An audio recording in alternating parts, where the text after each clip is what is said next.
हम पढ़ रहे थे कोलराउश नियम। कोलराउश नियम की हमने फर्स्ट एप्लीकेशन पढ़ ली थी। फर्स्ट एप्लीकेशन पढ़ने के बाद अब एक नोट देखिए, ये नोट क्या कहता है कि by the help of the Kohlrausch law we can calculate the molar oblique equivalent conductance at infinite dilution of weak electrolyte also। इसका मतलब ये है कि आप कोलराउश नियम की सहायता से कोई वीक इलेक्ट्रोलाइट है जिसका 100% डिसोसिएशन नहीं हो रहा, वीक का मतलब क्या हुआ, इसका डिसोसिएशन कंप्लीट नहीं हो, जैसे 80% हो रहा हो, 20% हो रहा हो, 25% हो रहा हो, लेकिन 100% डिसोसिएशन नहीं हो रहा हो, नहीं हो रहा हो, ऐसे इलेक्ट्रोलाइट होते हैं, बोलते हैं वीक इलेक्ट्रोलाइट, जैसे कि एसिटिक एसिड। इस एसिटिक एसिड को डिसोसिएशन होगा CH3COOH acetate ion plus H plus ion, लेकिन ये 100% डिसोसिएशन नहीं है। तो इन आयन्स का योग कर जैसे H प्लस और एसिटेट आयन दोनों की आयोनिक कंडक्टेंस का सम करके अपन एसिटिक एसिड की मोलर ऑब्लिक इक्विवेलेंट कंडक्टेंस को एट इन्फिनाइट डाइल्यूशन नहीं निकाल सकते, क्योंकि ये 100% तो टूट नहीं रहा। तो इसके लिए अपन को अल्टरनेट मेथड अपनानी पड़ेगी, और वो क्या है, जैसे अपन ने सोडियम एसिट्रेट लिया, ये सोल्ट है, क्लियर, HCl लिया, प्रबल अम्ल स्ट्रॉन्ग एसिड है, ये भी 100% डिसोशिएट होगा, और NaCl लिया, ये भी सोल्ट है, सोडियम क्लोराइड। तो इनका डिसोसिएशन होगा तो ये तो 100% टूटेगा आयंस में, ये भी टूटेगा और ये भी टूटेगा। इन तीनों की हेल्प से एसिटिक एसिड की अनंत तनुता पर कंडक्टेंस निकाल सकते हो। कैसे, देखो इससे क्या मिलेगा मुझे, एसिटेट आयन, क्लियर, इससे क्या मिलेगा मुझे, H प्लस आयन। मुझे बताओ कि इससे एसिटेट आयन मिल गया, उसके साथ सोडियम आयन भी मिल रहा, इसके साथ H प्लस मिल गया, उसके साथ Cl माइनस भी मिल रहा। तो इन दोनों को क्या करना पड़ेगा अपन को, रिमूव, इसलिए NaCl को और लेंगे और उसको इसमें से क्या कर देंगे, माइनस। तो ये सोडियम इससे माइनस हो जाएगा और ये Cl इससे माइनस हो जाएगा। देखिए आगे,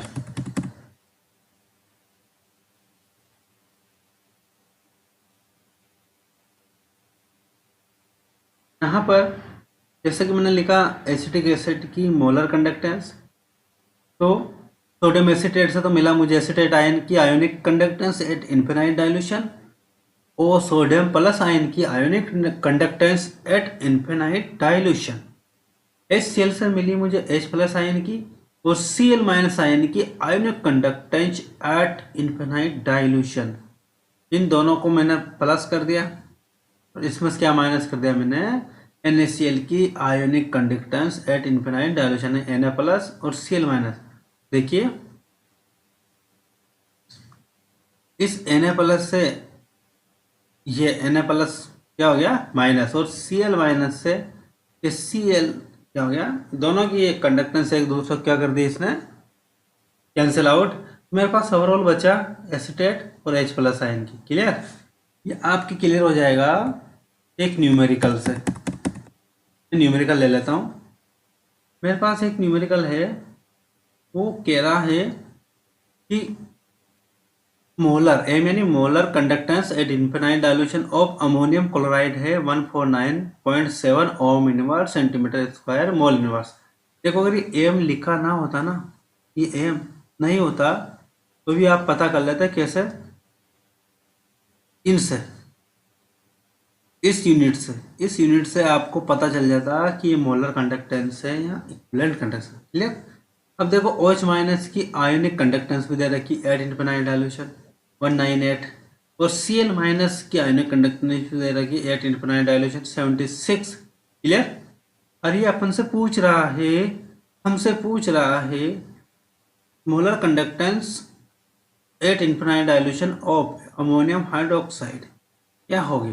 देखो ये निकालने के लिए आपको सोचना पड़ेगा कि हमें इसके लिए चाहे एक अमोनियम प्लस आयन की एक OH माइनस आयन की, तो मुझे अमोनियम आयन तो यहाँ से मिल जाएगा। कहाँ से? यहाँ से। क्लियर? अमोनियम आयन और OH माइनस आयन की आयनिक कंडक्शन दे ही रखी, तो मुझे क्या करना पड़ेगा कि इस Cl की कंडक्टेंस को क्या करना पड़ेगा, इस आयनिक कंडक्टेंस से माइनस करना पड़ेगा। तो सॉल्यूशन देखिए, ये इसमें ये ऐड कर दिया और Cl माइनस की जो आयनिक कंडक्टेंस है उसको क्या कर दिया, माइनस कर दिया इन दोनों को जोड़ने के बाद।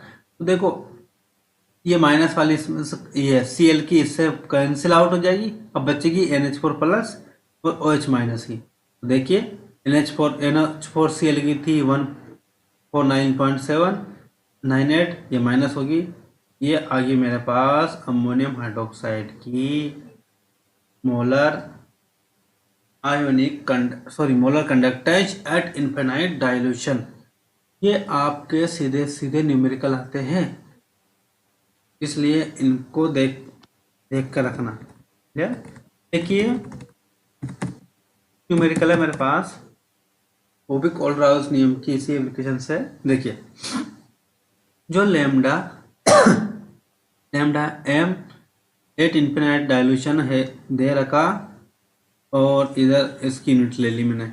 बेरियम हाइड्रोक्साइड का है मेरे पास जो कितनी दे रखी कंडक्टेंस, मोलर कंडक्टेंस वो है 523.8।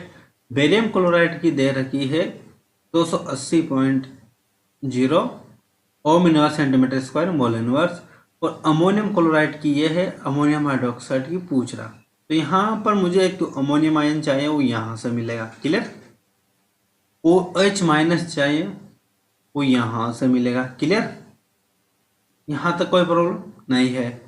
और इसके साथ एडिशनल अमोनियम के साथ Cl मिल रहा है, OH के साथ बेरियम मिल रहा, तो इन दोनों को हटाना हो तो इसकी जो कंडक्टेंस है बेरियम क्लोराइड की, इसको क्या कर देंगे, माइनस कर देंगे, तो बेरियम भी हट जाएगा और Cl माइनस की कंडक्टेंस भी रिमूव हो जाएगी। लेकिन यहाँ पर 2 OH माइनस है, यहाँ एक OH माइनस चला, यहाँ पर 2 Cl है, यहाँ पर एक अमोनियम क्लोराइड है, यहाँ पर एक ही Cl है, तो मुझे क्या करना पड़ेगा, अमोनियम क्लोराइड की कंडक्टेंस को डबल करनी पड़ेगी ताकि 2 NH4 प्लस और 2 Cl माइनस हो जाए, और 2 NH4 प्लस के साथ 2 OH माइनस जुड़ जाएंगे, 2 Cl से 2 Cl कैंसिल आउट हो जाएंगे। बाद में जब एंड में आंसर आ जाएगा उसको 2 से डिवाइडेड कर देंगे तो हाफ बच जाएगी। क्लियर? तो देखिए ये सॉल्यूशन देखिए, मैंने जो अमोनियम क्लोराइड है उसकी क्या की है, डबल की है, ये ना 2 से मल्टीप्लाई करा, प्लस 523 किसकी लिखी है मैंने, बेरियम हाइड्रोक्साइड की, और 280 लिखा है मैंने ये बेरियम क्लोराइड का। ठीक है? माइनस कर दिया। अब इसमें 2 Cl हो गए थे, एक Cl की तो ये था 2 से मल्टीप्लाई करके डबल हो गया ना, 2 Cl इसमें कैंसिल आउट हो जाएंगे। क्लियर? क्लियर? क्लियर? अब देखिए जो आंसर आया मेरे पास आई है,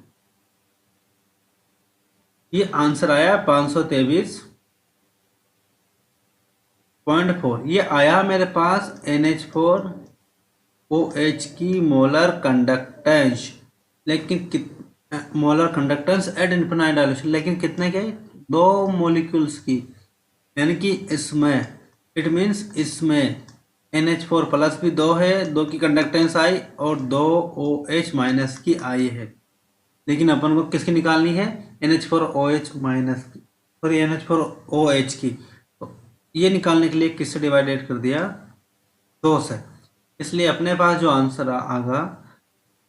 आंसर आएगा वो होगा 256.7 ओम inverse centimetre square mole inverse. Clear? यहाँ ये ध्यान रखना की वाली बात है, क्योंकि अक्सर उस टाइम पे जब आप कंपटीशन का पेपर दे रहे होते हो तो दिमाग ऑलरेडी वैसे ही सीज रहता है, तो इन छोटी छोटी चीज़ों को ध्यान रखना, क्योंकि ऑप्शन आपको ये भी मिलेगा, और ये ऑप्शन आपने टिक किया पहले यही मिलेगा, तो आपका न्यूमेरिकल क्या हो जाएगा, रॉन्ग हो जाएगा। क्लियर? एक न्यूमेरिकल और है, देखिए क्या है, कि molar conductance at infinite dilution given है। कितनी सोडियम सल्फेट की है 260, पोटेशियम सल्फेट की है 308, पोटेशियम क्लोराइड की है 150 और हाइड्रोक्लोरिक एसिड की है 426, क्लियर 426। और सोडियम सॉरी एसिटेट नहीं है, सोडियम फॉर्मेट की है आपके पास, फॉर्मिक एसिड है ना 105। और वो आपसे पूछ रहा है फॉर्मिक एसिड की इनफाइनाइट डाइल्यूशन पर मोलर कंडक्टेंस क्या होगी।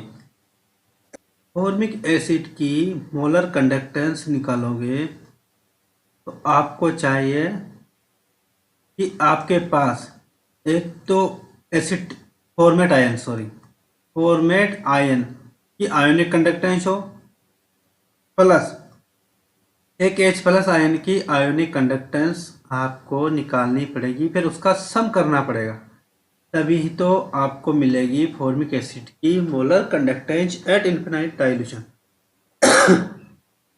इसके लिए आपको कॉमन सेंस का यूज करना पड़ेगा। अब देखिए क्या है, फॉर्मेट आयन तो मिलेगा आपको सोडियम फॉर्मेट से, क्लियर, यहाँ से आपको फॉर्मेट आयन मिल जाएगा, और H प्लस आयन मिलेगा आपको यहाँ से HCl से, क्लियर। अब यहाँ पर आपको फॉर्मेट आयन के साथ सोडियम भी मिलेगा, तो इसको माइनस करना पड़ेगा। इसको माइनस करने के लिए देखो, इसको माइनस करना पड़ेगा, इसको आप कहाँ से माइनस कर सकते हो, यहाँ से, क्लियर। ये सोडियम आयन है, इसकी माइनस करोगे ये आ जाएगा, और H के साथ Cl मिल रहा है, Cl को आप माइनस करोगे यहाँ से, क्लियर। लेकिन इस Cl के साथ आप एक चीज और ध्यान दीजिए, लेकिन इस Cl के साथ आपको क्या मिल रहा है, पोटेशियम, तो पोटेशियम को भी माइनस करना पड़ेगा। लेकिन पोटेशियम के साथ क्या मिल रहा है, सल्फेट, तो इस सल्फेट को भी क्या करना पड़ेगा, माइनस, क्योंकि सोडियम का सल्फेट, तो इस सोडियम के साथ वाला सल्फेट ये यहाँ से माइनस हो जाएगा, और Cl के साथ वाला पोटेशियम यहाँ से माइनस हो जाएगा, तो K2SO4 पूरा माइनस में जाएगा, और Cl यहाँ से माइनस हो जाएगा, क्लियर। अब देखिए, यदि मैं इसके न्यूमेरिकल की बात करूं तो मुझे कितना सोडियम माइनस, यहाँ तो एक सोडियम है, ये कितने सोडियम है, 2, तो मुझे इसको क्या करना पड़ेगा, डबल, क्योंकि यहाँ पर मैं डबल, ये फॉर्मेट आयन डबल होंगे तभी सोडियम डबल होगा। HCl को भी मुझे क्या करना पड़ेगा, डबल, तभी तो, नहीं HCl को डबल करूंगा तभी यह 2 होगा, 2 तो ये इससे माइनस हो जाएगा, क्लियर। तो इसका जो सॉल्यूशन है वो इस प्रकार से होगा, ये solution very very important numerical है, आप ध्यान दीजिए। तो देखिए मैंने किया 2 इंटू 105 को डबल कर दिया, प्लस 2 इंटू 426, इसको भी 2 से मल्टीप्लाई कर दिया, इसको भी 2 से मल्टीप्लाई कर दिया। अब 2 फॉर्मेट है, 2 सोडियम, 2 H प्लस है और 2 Cl माइनस, क्लियर। अब देखिए मैंने इसमें से माइनस किया 2 इंटू KCl का कितना है 150, तो ये देखिए इसका मैंने 2 कर कर माइनस कर दिया, 2 कर माइनस करते ही 2 Cl क्या हो गया, माइनस हो गया, लेकिन 2 K बच गया। अब 2 K यहाँ पर है, ठीक है, तो इसको माइनस कर दूंगा, नहीं इसको ऐड कर दूंगा, मुझे ऐड करना पड़ेगा, तो मैंने किया प्लस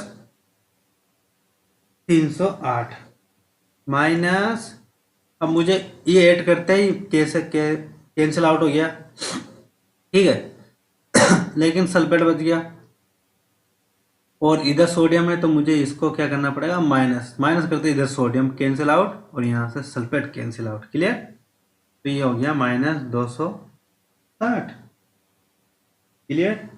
अब देखिए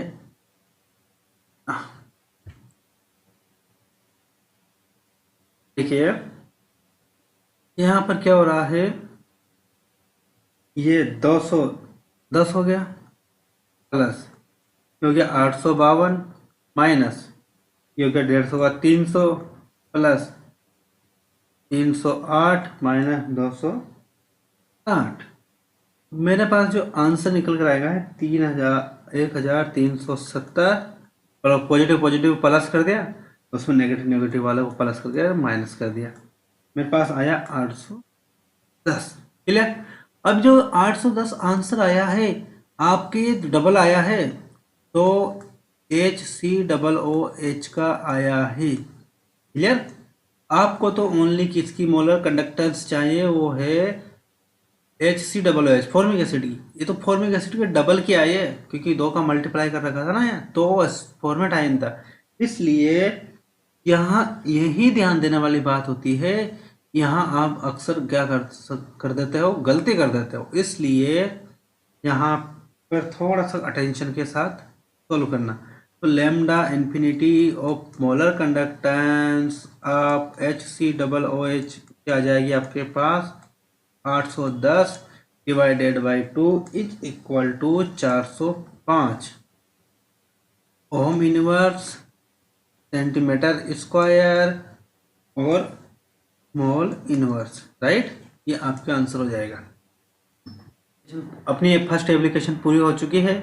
अब जो सेकंड एप्लीकेशन है कोलराउश नेम की, वो ये है कि कोलराउश नेम की हेल्प से या कोलराउश नेम की सहायता से आप वीक इलेक्ट्रोलाइट का डिग्री ऑफ डिसोसिएशन भी कैलकुलेट कर सकते हो। क्या कर सकते हो, degree of dissociation of weak electrolyte. Clear. क्योंकि ये कितना डिसोसिएट हुआ, तो आपको एक बात समझ में आई होगी, जैसे आप अपनी परसेंटेज निकाल देते जब एग्जाम देते थे, कि आपके मान लिया जाए जो टोटल मार्क्स 600 हो और आपने ऑब्टेन किए हो ऑब्टेन मार्क 500, तो आप परसेंटेज कैसे निकाल सकते हो, तो 500 डिवाइडेड बाई 600, ये तो आपका होता था फ्रैक्शन। क्या होता था, फ्रैक्शन। और अगर इसको मल्टीप्लाई बाय 100 कर दो तो आपका आ जाती थी ये परसेंटेज। ठीक है। इसी के बेसिस पर आपको डिग्री ऑफ डिसोसिएशन कैलकुलेट करना है, फ्रैक्शन। उसी फ्रैक्शन को अगर 100 से मल्टीप्लाई कर दोगे तो किस में कन्वर्ट हो जाएगा, परसेंटेज में। तो देखिए कैसे निकालोगे, सिंपल सा, लैम्डा मोलर कंडक्टेंस एट किसी गिवन कंसंट्रेशन पर, ये सी। क्लियर। और यहाँ पर जो मोलर कंसंट्रेशन है वो कौन से, इन्फिनाइट डायल्यूशन पे, तो ये आपका तो इससे मैक्सिमम तो हो नहीं सकती, तो ये तो हो गया आपका पूर्णांक टोटल, और उसके रेस्पेक्ट में आप किसी भी कंसंट्रेशन पर कितनी है वो निकाल सकते हो। इसी प्रकार equivalent conductance oblique equivalent conductance at infinite dilution, यानी प्राप्तांक अपॉन पूर्णांक, तो ये आ गया फ्रैक्शन। यही क्या है, आपके डिग्री ऑफ डिसोसिएशन। अब देखिए जो गिवन कंसंट्रेशन पर लैम्डा एम क्या है, सी या लैम्डा सी, यानी किसी गिवन कंसंट्रेशन पर मोलर कंडक्टेंस या इक्विवेलेंट कंडक्टेंस, यहाँ तो आपके न्यूमेरिकल में डायरेक्ट गिवन होगी, न्यूमेरिकल में डायरेक्ट दे दे, या फिर आपसे वो कैलकुलेट करवा सकता है। कैलकुलेट करवाएगा तो कैसे करवाएगा, कैसे कर सकते हो आप, लैम्डा एम सी अगर मोलर गिवन हो तो आप कैसे कैलकुलेट करोगे, kappa into 1000 divided by capital M. Clear. और लैम्डा सी हो तो kappa kappa into 1000 divided by capital M. Clear. यहाँ तो गिवन हो डायरेक्ट दे देगा, यहाँ फिर आपसे वो भी कैलकुलेट करवा लेगा। इसी प्रकार आपसे इन्फिनाइट डाइल्यूशन वाली मोलर ऑब्लिक इक्विवेलेंट कंडक्टेंस, यहाँ तो वो आपको दे देगा, नया डायरेक्ट गिवन होगी न्यूमेरिकल में, या फिर आपसे कैलकुलेट करवा ली जाएगी। आप इसको कैसे कैलकुलेट करोगे, इसको कैलकुलेट करोगे by the help of Kohlrausch नियम। कोलराउश नियम, क्लियर, कोलराउश लॉ, उसकी हेल्प से निकाल लो। और कैसे निकालते हो, फर्स्ट एप्लीकेशन में आप पढ़कर आए हो। ठीक है। अब आगे बढ़ते हैं। अब जो थर्ड एप्लीकेशन है कोलराउश नियम की, उसकी सहायता से आप क्या निकाल सकते हो, dissociation constant. Dissociation constant weak acid का भी निकाल सकते हो और वीक बेस का भी कैलकुलेट कर सकते हो। तो देखिए सबसे पहले हम कैलकुलेट कर लेते हैं वीक एसिड का। इसका वीक एसिड के रूप में मैंने लिया है एसिटिक एसिड। एसिटिक एसिड का डिसोसिएशन होगा acetate ion plus H plus ion. अब मैंने माना कि 8T बराबर 0, यानी जब रिएक्शन डिसोसिएशन शुरू ही हुआ था तब इसकी कंसंट्रेशन सी थी। उस टाइम पे आयंस नहीं बनेंगे, ये होंगे 0 0। और आफ्टर टी टाइम टी समय बाद आपके इसका कुछ भाग, यानी कि एसिटिक एसिड का alpha part degree of dissociation लिखा ना, अल्फा किस में कन्वर्ट हो जाएगा, एसिटेट आयन और H प्लस आयन में। इसका कितना कम हो जाएगा, 1 माइनस अल्फा, और इसको किससे मल्टीप्लाई कर दिया मैंने, कंसंट्रेशन से। क्लियर। तो अगर मैं इसके लिए डिसोसिएशन कांस्टेंट लिखूं तो क्या लिखूंगा, डिसोसिएशन कांस्टेंट होता है तो प्रोडक्ट की कंसंट्रेशन अपॉन रिएक्टेंट की कंसंट्रेशन। मुझे लिखना पड़ेगा concentration of acetate ion multiply by concentration of H plus ion upon concentration of acetic acid. Clear. और ये तो पता है आपको एसिटेट आयन कितना, C alpha dot H plus भी है C अल्फा अपॉन ये है C1 माइनस अल्फा। क्लियर। अब ये भी पता आपको कि ये alpha square dot C square हो जाएगा और ये C1 माइनस अल्फा हो जाएगा। तो C से ये पावर कैंसिल आउट हो जाएगी और आपके पास निकल कर आएगा alpha square dot C upon 1 minus alpha. ये डिसोसिएशन कांस्टेंट आपने कैलकुलेट कर लिया है। क्लियर। लेकिन यदि डिग्री ऑफ डिसोसिएशन बहुत कम हो, वेरी वेरी वेरी लेस, तब 1 माइनस अल्फा को लगभग क्या ले सकता हूं मैं, 1। इस कंडीशन में आपके के ए निकल कर आएगा alpha square C। Clear. Dissociation constant है।